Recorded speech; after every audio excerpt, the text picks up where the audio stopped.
I know how to increase conversion by 30%, thinks the head of sales department.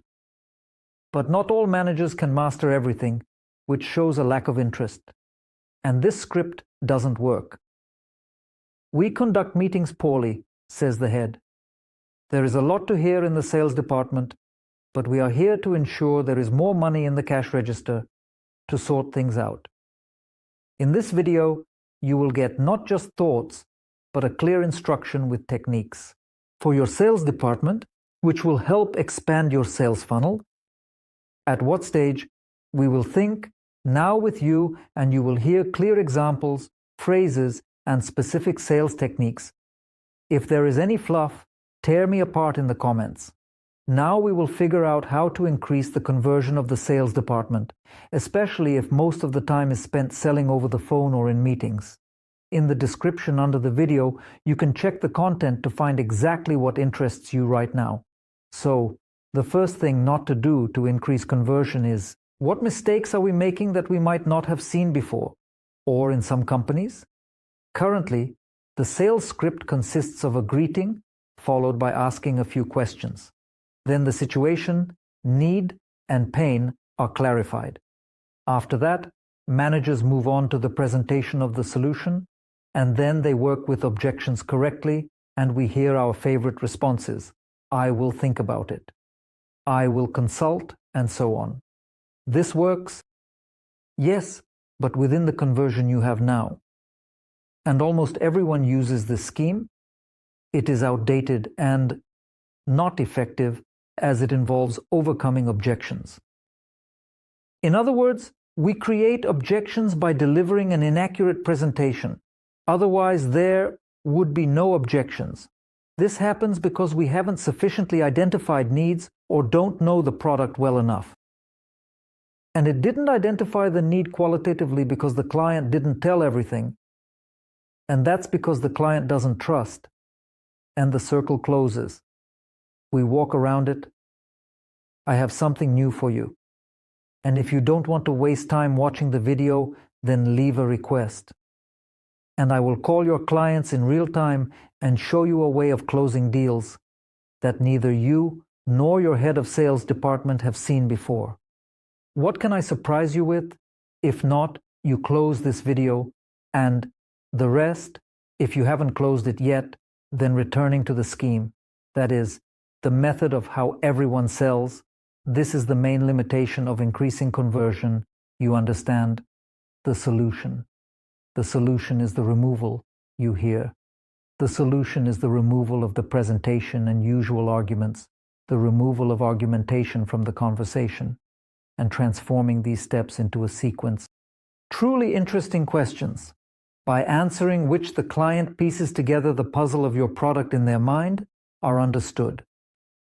Well, maybe you thought this was coaching, but coaching is when a person comes to their own conclusion, not to the conclusion that they need to buy your product. And we are talking about sales. Of course, you want to sell your product, so this is a tool that is somewhat similar to coaching, but interesting, which works towards closing the deal, which is important, and what needs to be done before the presentation. Here are some tips on identifying the need and the motive driving the client, and you will hear a few tips that you might know, but maybe not. So check yourself with these questions. What do you already know is important to the client? An open question like, what is important to you, can sometimes leave the client unsure of what exactly we want to hear. To increase conversion, it is not enough to know about the existence of this step. You also need to know how to execute this step, much like in sports or boxing. We know when and how to hit the opponent. Or humor. You know that humor is good, but not everyone can always make a timely joke. Therefore, it is not enough to just try to identify the need with a question. What is important to you? Next, after identifying what is important, the client needs to be discovered.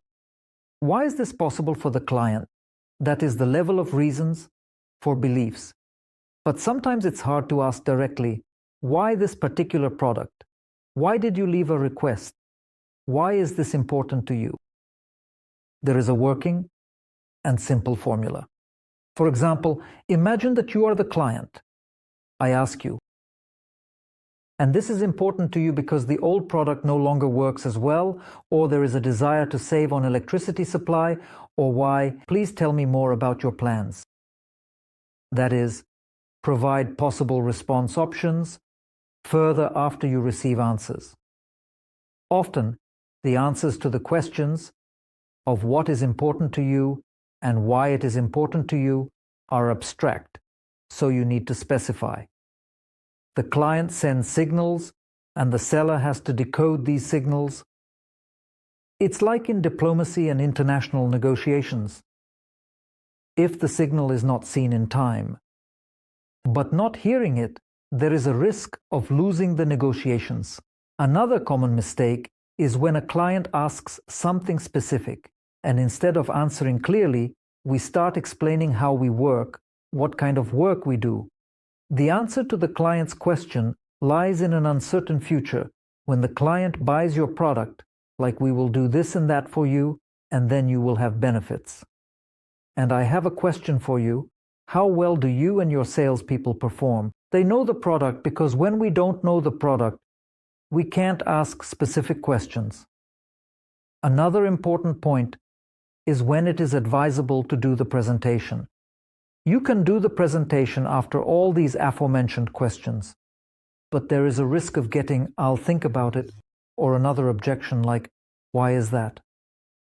Therefore, instead of saying something that carries risk, take, for example, one advantage or feature of your product and insert it into a question to determine how well it can satisfy a specific need you have previously identified. The client will tell you to what extent this will help them, and if it is not a 10 out of 10, continue this step until it is about 10, or the client will say, "Wow, cool." But don't be a robot trying to guess stupidly by going through everything you know, like how much will this help you? Or maybe this, or maybe that, or maybe this. What is more interesting to a person than their motive is what motivates and drives any action. A motive is not a need to not pay. Now you are watching the video. So I personally ask you, what is your motive? It's one thing to need to find out something interesting, but why do you need it? This is one of your motives, whether you know it or not. Think about what else is important. Not an uninterested client, not an unmotivated client, but an unmotivated client. This is the client or the motive. You don't know clearly because motivation comes from the word motive.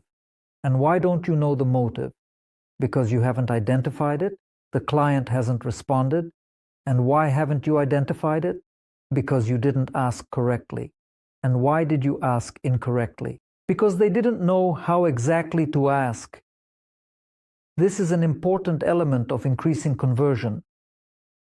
Not just knowing and guessing what motivates the client, but clearly identifying what exactly. If you think I haven't told you anything new, then ask yourself, remember if that client who didn't buy clearly told you their motive, and whether it was genuine or perhaps socially desirable? And how did you check that the client is not trying to save face and maintain their image? Therefore, they didn't tell you what actually worries and bothers them. Make it so that the client talks more than you, so that they open up, revealing their deep desires, values, pains, and even things they sometimes hide from themselves. So, when this doesn't work, is the issue with you or the client? Therefore, to make this happen, every phrase from the seller should be a genuinely interesting question that increases motivation. Based on this, managers might have objections because too many questions can feel like a survey, which nobody likes. Therefore, if you haven't watched the other videos, let me remind you that there are two types of questions. Interesting ones for the client, which they answer and think, "Wow, this is great," or uninteresting ones. We discussed this in the video, so you can watch it for more specific details. If you already knew this or have a different specificity, then write to me personally for a free consultation format. I will create clearer questions for you and show you live how it works to interest your uninterested clients. How many of you have previously studied your product if it is really interesting and useful? This is not a joke.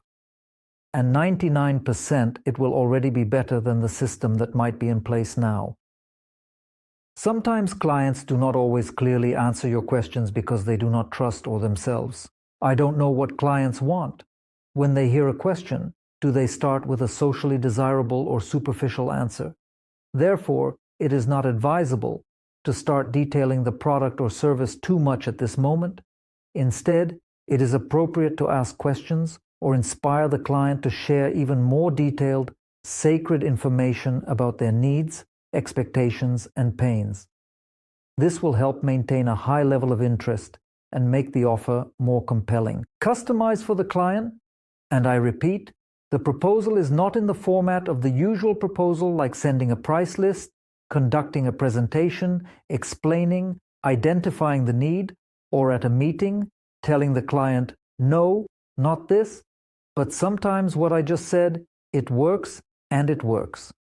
Within this conversion, within the volume of sales you have now, it automatically means that for those who did not buy, there must be a different strategy. Yes or no? Ask yourself honestly, what goal are you or your managers pursuing? For the client to win or for you to sell and earn? It is more important to approach this in a way that the client feels your genuine interest in their needs. Otherwise, they will think you are selling something they don't need. You might have heard this in Dale Carnegie's books, that it is advisable to show interest in the person. And not to interest, that is, not to talk about yourself or what you think from experience. I will say that in a day, I hear 5 to 10 calls a year. That's more than 1,000. And every time I see that, we always, despite everything, at that time, talk about ourselves, about the company, although we know for sure that it is better to listen to your opponent and what else to do, or the same thing, in other words, to make it clearer for you. In order to increase conversion in a live conversation, it is advisable to constantly return to the client's motive. That is, every phrase should allow us to clarify each word and phrase with their desires and needs in the context of how our product solves the problem we have just identified. Show me your call. The truth may be bitter. I listen to company calls every day and hear how we identify needs. But when we turn on the call recording, we hear that the need is not identified, and there are a lot of explanations as to why. So, how do you finalize what the client's motive is? What is the difference between motives and needs? Why is this difference so important for increasing conversion? Once again, a need is something that a person wants to have or achieve. For example, learning something, buying a car, or purchasing an apartment. A motive is the reason why a person wants to do something specific. Why this car? Why is this apartment? A question, why does it help to find out? For example, why does a person want to study in this particular place? Why this specific car or apartment? Why with us? Why now? Check yourself. What do you talk about more often? Product features, rates, convincing clients with cases, or finding that very reason, that very motive when the client says, "Now I understand why this exactly." However, sometimes we might avoid this question because the client might respond, "Well, I just want it," or "Well, I like it," or "Well, there's no particular reason. I was just curious." And that's not all, my pretties. In a few days, I will publish part 2 of this video about increasing conversion. So if you really need it, subscribe to the channel and let the sales grow.